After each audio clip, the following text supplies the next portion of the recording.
Assalamualaikum warahmatullahi wabarakatuh. Perkenalkan, nama saya Afia Oktaviani dari Program Studi Manajemen kelas MN20D Universitas Nusa Putra. Video ini dibuat untuk memenuhi tugas mata kuliah Teori Portofolio dan Analisis Investasi yang diampu oleh Bapak Gustian Juanda. Pada video kali ini, saya akan membahas mengenai analisis sekuritas. Sekuritas adalah surat berharga yang menunjukkan hak investor untuk mendapatkan bagian dari kekayaan perusahaan yang menerbitkan sekuritas tersebut. Surat berharga ini biasanya meliputi saham, obligasi, saham prefer, dan bentuk lain penyertaan modal. Sekuritas perusahaan ini diperjualbelikan di pasar modal. Analisis sekuritas ini sendiri adalah proses menilai, menganalisa suatu sekuritas yang dikeluarkan oleh perusahaan untuk mengetahui karakteristik suatu sekuritas. Apakah sekuritas tersebut stabil atau tidak? Karena sekuritas ini memiliki karakteristik misprice, yaitu sekuritas yang harganya bisa sangat tinggi dan bisa sangat rendah. Oleh karena itu, penting untuk melakukan analisa sekuritas dengan baik dan teliti. Analisis ini juga sangat dibutuhkan.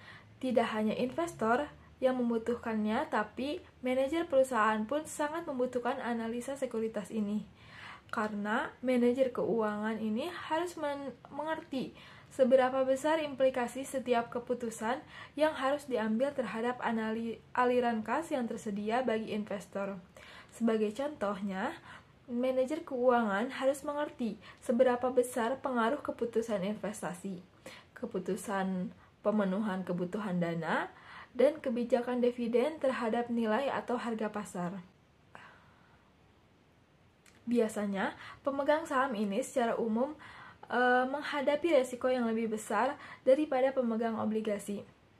Sementara itu, semakin tinggi resiko yang dihadapi, maka akan semakin tinggi pula tingkat keuntungan yang diisyaratkan.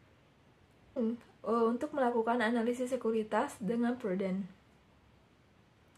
Dalam memilih sekuritas yang baik, terdapat kriteria sebagai berikut. Yang pertama ada resiko tingkat bunga, kedua resiko kemampuan daya beli, ketiga resiko keuangan, keempat ada resiko likuiditas, 5 pajak, kemudian yang keenam pengembalian atas sekuritas. Sementara harga pasar saham ini terbentuk melalui mekanisme permintaan dan penawaran di dalam pasar modal. Secara teoritis terdapat 3 bentuk pasar. Pertama ada weak from efficient market atau pasar lemah. Dalam pasar lemah ini, harga sekuritas ini dapat diproyeksikan atas dasar pola dan kecenderungan harga sebelumnya. Kemudian yang kedua ada semi strong from market atau bentuk pasar efisien yang agak kuat. Dalam pasar ini, harga pasar sekuritas tidak saja mencerminkan kecenderungan harga periode sebelumnya, tetapi juga informasi umum, seperti halnya tentang pembayaran dividen, laba perusahaan, penjualan saham baru. Kemudian yang ketiga ada strong from efficient market atau bentuk pasar efisien yang kuat. Dalam pasar efisien yang kuat ini, harga pasar sekuritas mencerminkan kecenderungan perubahan harga periode sebelumnya. Informasi yang telah dipublikasikan dan private information. Bentuk yang terakhir ini adalah bentuk yang ideal karena harga sekuritas merupakan harga yang objektif atau fair price dan tidak ada seorang pun yang secara konsisten mampu memperoleh excess return. Terdapat pula jenis-jenis sekuritas. Ada 2 jenis sekuritas, yaitu sekuritas jangka panjang dan sekuritas jangka pendek. Yang pertama, sekuritas jangka panjang ini sekuritas yang memiliki umur lebih dari 1 tahun, siklus akuntansi dan dilakukan di pasar modal. Sekuritas jangka panjang ini misalnya seperti saham, obligasi, reksadana, dan produk turunan atau derivatif. Kemudian yang kedua, ada sekuritas jangka pendek. Sekuritas ini memiliki umur kurang dari 1 tahun siklus akuntansi dan dilakukan di pasar uang. Instrumen ini ditandai dengan jatuh tempo yang pendek. Tingkat resikonya juga rendah.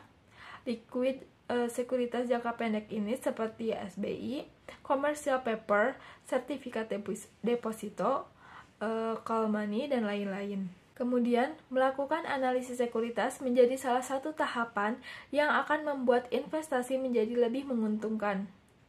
Analisis ini memiliki beberapa jenis analisis yang harus diperhatikan, di antaranya yang pertama ada analisis fundamental dan yang kedua ada analisis teknikal.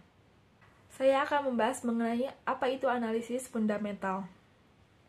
Analisis fundamental adalah analisis sekuritas yang menggunakan data-data fundamental dan faktor-faktor eksternal yang berhubungan dengan perusahaan atau badan usaha tersebut. Data fundamental yang dimaksud adalah data keuangan, data pangsa pasar, siklus bisnis, dan sejenisnya.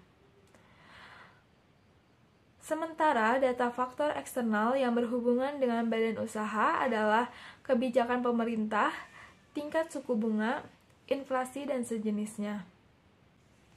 Analisis fundamental bertujuan untuk mempelajari hal-hal yang berhubungan dengan kondisi keuangan perusahaan tertentu. Tujuannya adalah agar bisa mengetahui sifat-sifat dasar dan karakteristik operasional perusahaan publik.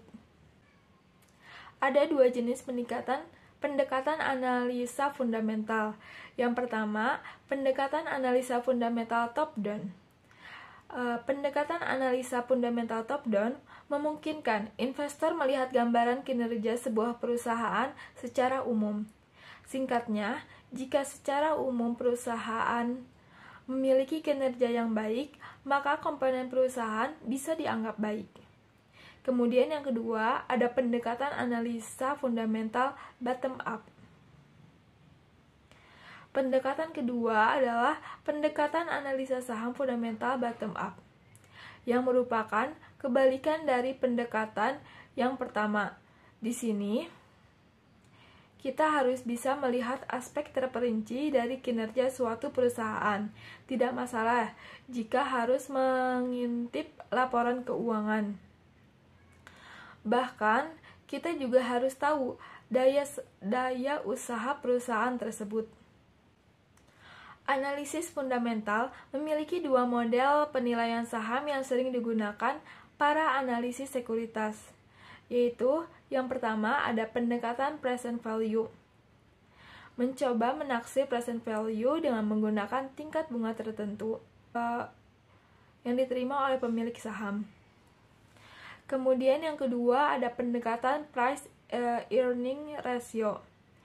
Menaksir nilai saham dengan mengalihkan laba per lembar saham dengan kelipatan tertentu. Kemudian ada analisis teknikal. Analisis teknikal adalah sebuah metode untuk mengevaluasi efek dengan menganalisis sistematis yang dihasilkan oleh aktivitas pasar, seperti harga terakhir dan volume. Analisis teknikal tidak mencoba untuk mengukur nilai intrinsik suatu sekuritas, melainkan menggunakan grafik dan alat-alat lain yang mengidentifikasi pola-pola yang dapat menyarankan aktivitas masa depan. Analisis ini juga tidak hanya bersifat dinamis, tetapi juga aplikatif dan memerlukan ketekunan untuk mempelajarinya. Secara umum, ada dua metode yang digunakan, yaitu metode klasik dan modern. Sesuai dengan namanya, analisis teknikal terlibat pendekatan teknis dengan menggunakan dua metode. Yang pertama, metode klasik menggunakan chart harga saham. Kemudian, metode modern menggunakan indikator dengan algoritma atau rumus statistik untuk bisa menggambarkan grafiknya. Kemudian, ada 3 prinsip yang dapat digunakan sebagai patokan dalam memahami analisis teknikal. Yang pertama yaitu refleksi semua kejadian.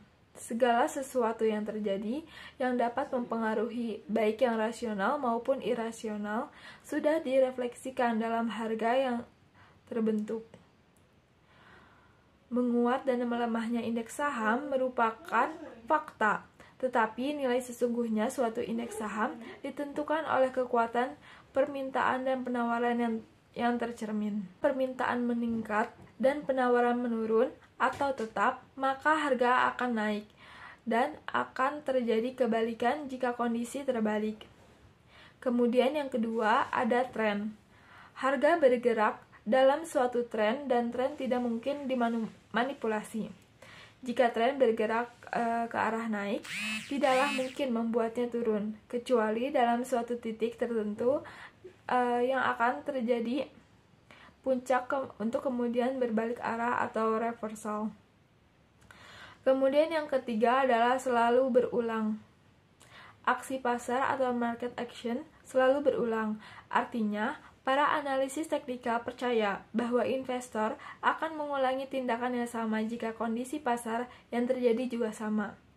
Keadaan ini akan dipetakan dalam suatu diagram yang populer dengan sebutan chart.